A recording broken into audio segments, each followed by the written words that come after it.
Brooklyn Independent Television. The last part of our discussion. I'm in the studio with Lloyd Rodriguez, president of NYC Pop Warner Football. Lloyd, I saw you on the street over the summer, Yes. and we got out there. Some people should hear that conversation. You basically surprised me when you said, hey, there's a NCAA also has to order colleges to test players for the sickle cell trait because as far as the research I did, over, I think, 10 players have died over the last 9 or 10 years, which they thought was heat exhaustion, but come to find out it was the sickle cell trait. Right. Basically, what's happening now, and this has been discovered, I think, in 1974, at least recorded, that a young man, I believe, played in Colorado, not during the season, but during the training prior, the conditioning prior to the season, where most exertion is taking place. There are kids who have the sickle cell trait in their exertion under extreme heat or heights, certain altitudes, where their blood, because they have abnormal blood cell, it begins to sickle. I guess that's the word, it sickles, it sticks together, blocking blood vessels, causing oxygen not to get to certain parts of the body where players or students have passed out and died right on the field. Because I just want to go into a little bit more. Sickle cell trait differs from sickle cell disease. In the sickle cell disease, oxygen-carrying hemoglobin clumps inside red blood cells. Now, the cells become sickle-shaped and can't move through tiny blood cells. Now, they say roughly over about 100,000 Americans have it, but they say the disease, you have two sickle cells instead of one. If you have the trait, you have one, but two. Right. So that's to deal with that. But as far as what I read also, the Big East and Pac-10 were against it, the testing of these athletes.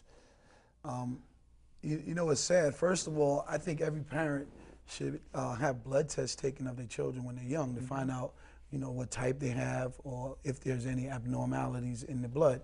I mean, this is something I do. This is something we take for granted. Because this is close to you, right? Right. This is very close to me because my children, they have the sickle cell trait, but you know, they've been very fortunate and they've played college sports and high school sports, and never with any problem. And my children, they exert themselves. You know, they do pretty much what any Division I and II player. Now, like Oklahoma has modified their workouts for athletes that have the trait. Right.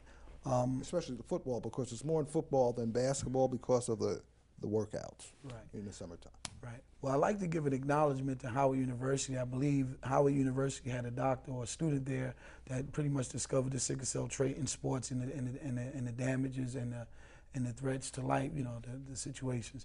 But Oklahoma, one of the big universities that we love, and they actually have their medical program has did a lot of research on this, and they've even gone a step further as to modify their workouts for players who have the sickle cell trait. So what they're saying is the players can still play, they can still be top players. There's no need for them to worry about not being recruited. It's just that you have to be a little more watchful of these players. Now, 8% of the black population has the sickle cell trait. 1%, I believe, of the white population has it. And in fact, the University of Georgia head football coach, his son has the trait. And he's, of course, you know, I mean, he's a white head coach, but his son, who's white, has the trait. Right. One of the things we did in the research is that sickle cell trait is not actually an African-American disease. It is something that was brought over during slavery. The Portuguese, Europeans, there are many other races who have this, so this is not something that is only, you know, subjected to African-Americans. And yes, they say 1% of white Americans have it, but there are also Europeans, Spanish people, prior to the slavery time that also carried this disease. All right. Now, I'm a college. I'm a coach. I'm looking to recruit a player. He has to take this test now. I find out he has this trait. I'm like, you know, hold up. I mean, I want to offer this kid a scholarship now. Well, you know, that's a real touchy situation, and I think what because according to the New York Times, this is also a bias question. About and if you're a coach, I'm like, hey, you know, I don't want this kid potentially to pass out on me. I can see it from the coach's perspective. But go ahead. Well, you know, once again, there's a woman who wrote also in the Times, I'm not sure the exact date, she basically said, you know, not only are players with the trait, a few players with the trait passing out, but healthy players are also passing out and dying. So what they're saying is that just if maybe we don't just need to modify it for the people with the trait, but maybe we need to modify the workout also for the kids who are healthy. So maybe these workouts are probably just a little more than they should, exertion, have these players exerting more than they should be, whether you're healthy or whether you have the trait. And it's very important that, we're trying to save lives and not trying to stop these players from getting opportunities of education and also playing sports. So, but as far as, to me, it's bias. And, a coach may say, well, this kid may be a liability. He may pass out. We may overwork the kids one day and he may pass out. Now we may have a lawsuit, which I believe there are some universities like Rice had a lawsuit going on.